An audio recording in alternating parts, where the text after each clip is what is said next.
Bienvenidos en el nombre del Padre, del Hijo y del Espíritu Santo. Amén. Este es miércoles y estamos en oración pidiendo por Ángela, que está en recuperación, por Marné Rangel, por Mari Itati, por la Ultrella de Azcapotzalco y por todas las Ultrellas. Pedimos también por el eterno descanso de Yair Albarrán Gutiérrez, por Juan Mendoza Rangel, para que deje sus vicios, José Ignacio Calvillo, Víctor Manuel Valderrama Cruz en su salud, Juan Valentín de Abreu, que se encuentra con salud pues delicada, por Antelma González Chávez, porque ella se ha dado de alta voluntaria, pero sigue muy delicada, que el Señor toque su corazón para que se entregue a las manos de Dios, por sus hijos Miguel, Daniel y Adriana. También pedimos por todos los nietos, en especial por Manuel Ángel, pedimos también por Erika, Clarisa, ambos se apellidan Pérez Nolasco. Pedimos por la fortaleza de estos hermanos. El eterno descanso de Francisco Javier Gallardo. Pedimos por la bendición de Norma Inés, que se encuentra también entubada. Por el señor Pedro Inzarraulde, por Jessica Guerra Arteaga, por Esmeralda, la bebecita, por Rodrigo el bebecito también, por Óscar Eduardo. Pedimos por Monseñor Pedro Agustín, que gracias a Dios salió bien de su operación, está en recuperación. Y bueno, pues también pedimos por María Magdalena Pérez, que está en recuperación. Y por todos nuestros hermanos que se van encomendando a nuestro canal aquí en los comentarios. Gracias por compartirnos sus oraciones que quieren que pidamos por cada uno. Y iniciamos así en oración en las manos del Señor. En el nombre del Padre, del Hijo y del Espíritu Santo. Amén. Bendito, bendito miércoles para todos ustedes. Esto es Espíritu Canal.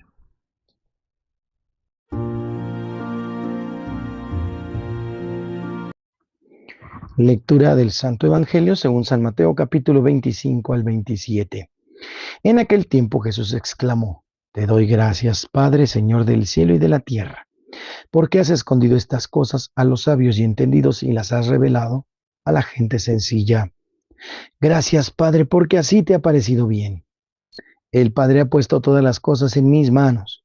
Nadie conoce al Hijo sino el Padre, y nadie conoce al Padre sino el Hijo, y aquel a quien el Hijo se lo quiera revelar. Palabra del Señor. En el Evangelio de hoy, la acción del Espíritu Santo es la fuente del gozo interior más profundo. Jesús mismo experimentó esta especial alegría en el Espíritu Santo cuando pronunció las palabras: Yo te bendigo, Padre, Señor del cielo y de la tierra, porque has ocultado estas cosas a sabios e inteligentes y se las has revelado a pequeños. Sí, Padre, pues tal ha sido tu beneplácito.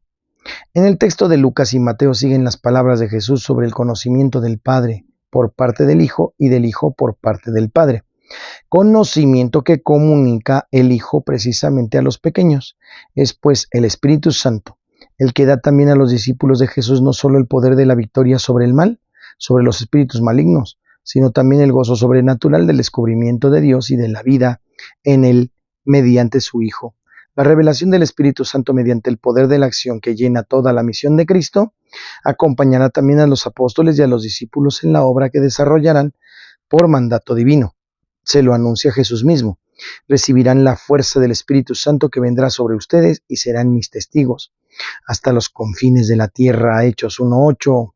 Aun cuando el camino de este testimonio halle persecución, cárcel, interrogatorio en tribunales, Jesús asegura: lo que tengan que hablar se los comunicará en aquel momento, porque no serán ustedes los que hablen, sino el Espíritu de vuestro Padre el que hablará por ustedes. Hablan las personas. Una fuerza impersonal puede mover, empujar, destruir, pero no pueden hablar el Espíritu. El Espíritu, en cambio, habla. Él es el inspirador y el consolador en las horas difíciles de los apóstoles y de la iglesia. Otra calificación de su acción, otra luz encendida, el misterio de su persona. Ahí está para que nosotros también, llenos de su palabra, podamos predicar la misma, porque el Espíritu Santo está en nosotros. No se olviden de dejar aquí en los comentarios sus peticiones, sus oraciones e intenciones, y también agradecimientos y también acciones de gracias en el Evangelio de hoy.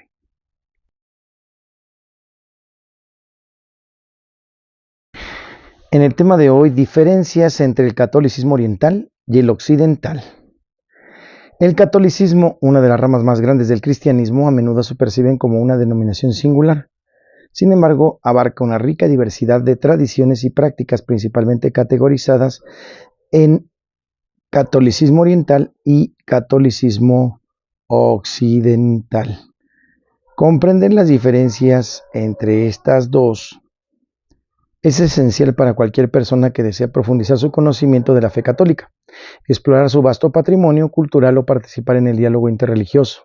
En este tema podemos profundizar las diferencias históricas, teológicas, litúrgicas entre estas dos ramas de la Iglesia Católica. Vamos al contexto histórico. Orígenes del catolicismo oriental y occidental. La división entre el catolicismo oriental y occidental se remonta a los primeros años del cristianismo. En el primer milenio, la Iglesia estaba unida bajo un sistema de creencias compartido, pero a medida que el Imperio Romano comenzó a declinar, entraron en juego diversas dinámicas culturales y políticas. El evento más significativo que marcó la división fue, tomen nota, el gran cisma del año 1054, que resultó en la separación de la Iglesia Ortodoxa Oriental y la Iglesia Católica Romana. Las iglesias católicas orientales son parte de la comunión más amplia del cristianismo oriental, que incluye las iglesias ortodoxas orientales. Rastrean su origen hasta las antiguas comunidades cristianas en las regiones orientales del Imperio Romano, como las que se encuentran en la actual Grecia, Siria y Egipto.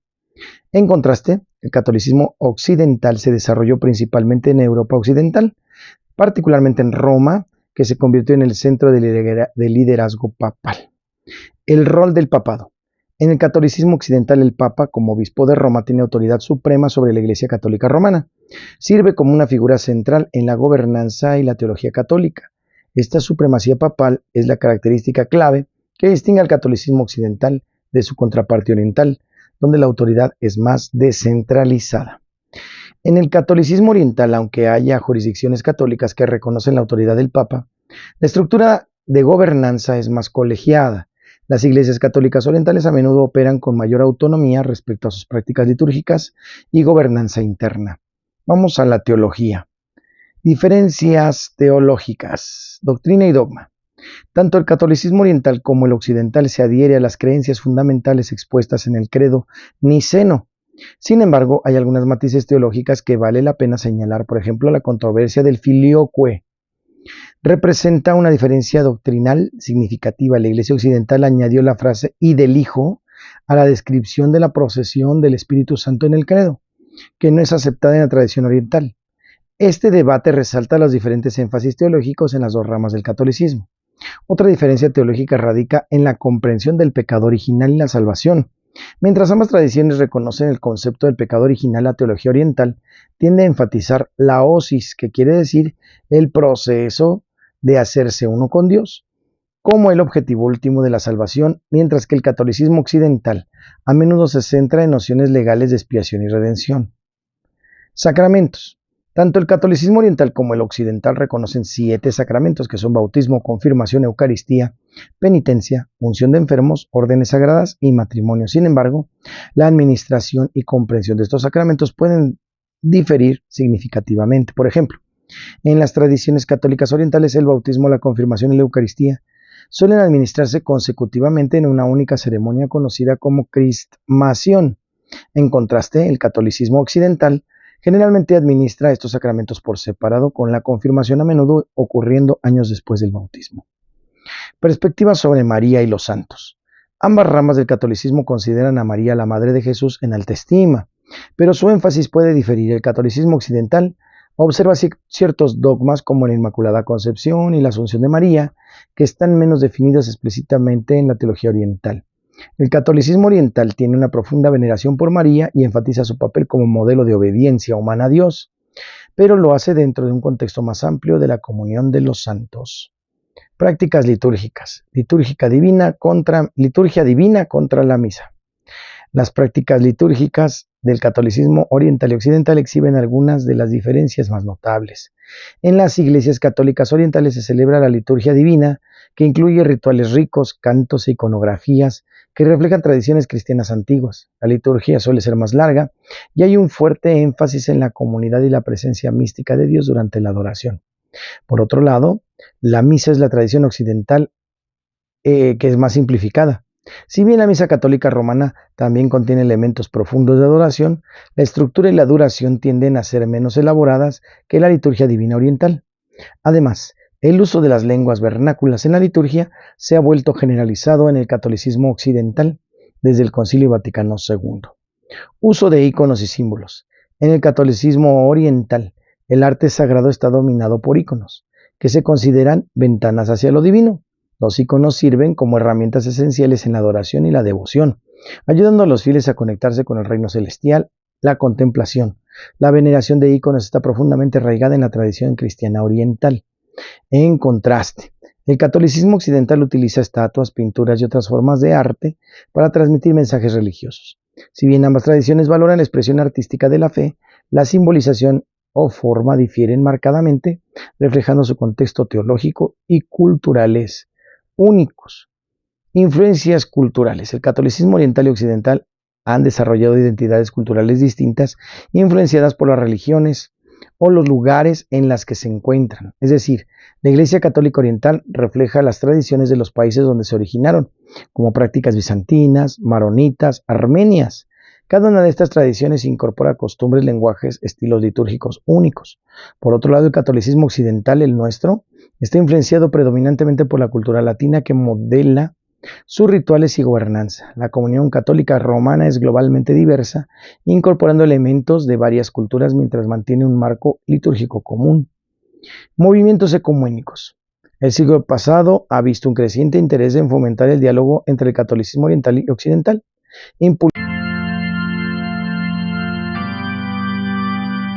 En Santos y Conversos hoy celebramos a Nuestra Señora del Monte Carmelo.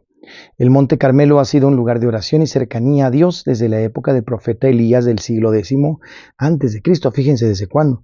Chequen Primera de Reyes 18:41. Allí también los ermitaños cristianos persistieron en la oración y allí, en el siglo XII, se fundó oficialmente la Orden de los Hermanos de la Santísima Virgen del Monte Carmelo, los carmelitas. En el siglo XIII, sin embargo, fue una época de persecución para los carmelitas y en medio de este juicio, el 16 de julio de 1251, la Santísima Virgen se apareció a San Simón Stock, prior de los carmelitas, entregándole el escapulario marrón. Ella le dijo: esto es un privilegio para ti y para la orden, que muera con el escapulario, el que muera con el escapulario se salvará. El uso por otros de una versión en miniatura del escapulario carmelita, conocido simplemente como el escapulario marrón, por el color de su hábito, ha llegado a significar unirse espiritualmente con ellos en la aceptación del amor de la Santísima Madre, entregándose a la espiritualidad de los carmelitas y confiando en que Nuestra Señora los protegerá en su vida y también en su muerte. ¿A quién le dio María el escapulario? Nuestra Señora, dijimos, se lo dio a San Simón Stock, un carmelita. Desde entonces, ese escapulario tiene una versión pequeña, como lo hemos comentado, y se vive una espiritualidad mariana. Además de ser la patrona de los carmelitas, también es la santa patrona de Chile, de Bolivia, de la protección del peligro y de la liberación del purgatorio. El Monte Carmelo era un lugar sagrado y alto dedicado al dios cananeo Baal, y allí se adoraban en Primera de Reyes 18. Elías declaró una contienda con 450 de sus profetas para determinar qué dios era real. Baal, o el dios de Israel, el verdadero, sería el que podría prender fuego un sacrificio. El frenesí de los profetas de Baal no tuvo éxito. Sin embargo, cuando Elías oró al Señor, un fuego descendió del cielo y encendió el sacrificio. Entonces el fuego de Yahvé cayó y consumió el holocausto, la leña, las piedras y el polvo, y secó el lugar que estaba en la zanja. Cuando todo el pueblo vio, cayeron sobre sus rostros y dijeron: el Señor es el Dios, el Señor es el Dios. Primera de Reyes 18, 38 al 39. También fue en este Monte Carmelo donde la oración de Elías aseguró el fin de la sequía y la hambruna que había caído sobre Israel, y así los carmelitas consideran a Elías como uno de sus padres espirituales. Como lugar físico, el Monte Carmelo domina el Mediterráneo y la ciudad del puerto de lo que hoy es Haifa, Israel. También se encuentra en la cabecera del valle de Jezreel, también conocido como el Valle de Meguido. Los árabes conocen el Carmelo como la montaña del Santo Elías. Además, en Primera de Reyes 18, el Carmelo se menciona más de 20 veces en las Sagradas Escrituras, especialmente en los Cánticos 7, 5. Como lugar espiritual, la reputación del Carmelo ciertamente se deriva de su conexión con Elías, pero su mención en el Cantar de los Cantares ha producido los comentarios más cristianos. En este poema sobre el amor se compara la cabeza de la novia con el Carmelo. Por tanto, muchos autores cristianos han visto el cántico, también conocido como el Cantar de los Cantares, como una alegoría a la vida de la unión con Dios. Así, en los doctores en teología espiritual como San Juan de la Cruz, el Carmelo se convierte en una metáfora de la búsqueda de Dios. Subida al Monte Carmelo, cántico espiritual, y para las monjas carmelitas, el nombre que se utiliza para sus casas dedicadas a la contemplación. La palabra Carmelo significa jardín de Dios. El jardín de Dios es donde podemos caminar con el Señor, como lo hicieron Adán y Eva antes de que fueran desterrados. El Monte Carmelo está aproximadamente a 70 millas al noroeste de Jerusalén. Y este escapulario de Nuestra Señora del Monte Carmelo consta de 2 piezas de lana marrón en un cordón. La Santísima Madre dio este sacramental a San Simón Stock, con la promesa de quien muera investido con este escapulario será preservado de las llamas eternas. Signo de salvación, salvaguardia segura en el peligro, prenda de la paz y de protección especial hacia el fin de los tiempos. En Santos y Conversos, hoy celebramos a Nuestra Señora del Carmen.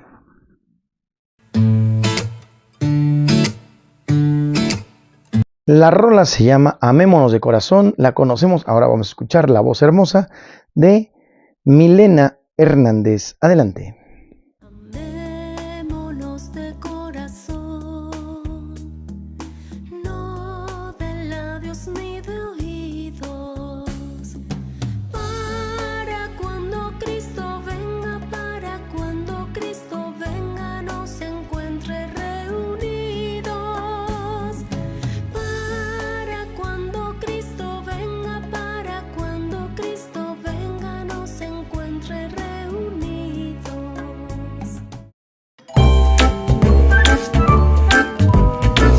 En el chiste, a mi madre le debo la vida y a Copel o Electra le debo la moto.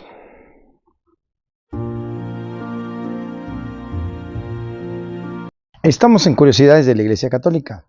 ¿Por qué los sacramentos presuponen la fe? Los sacramentos no son magia. El sacramento opera por sí solo, pero para ser fecundo tiene que ser recibido con fe. Los sacramentos no solo presuponen la fe, sino también la fortalecen y la expresan. Pero cuando se manifestó la bondad de Dios, nuestro Salvador, y su amor a los hombres, Él nos salvó, haciéndonos renacer por el bautismo y renovándonos por el Espíritu Santo. Tito 3, 4 al 5. Jesús encomendó a los apóstoles a ser discípulos suyos en primer lugar, mediante la predicación, es decir, despertando su fe, y solo después bautizarlos. Son, por tanto, 2 las cosas que recibimos de la Iglesia, la fe y los sacramentos.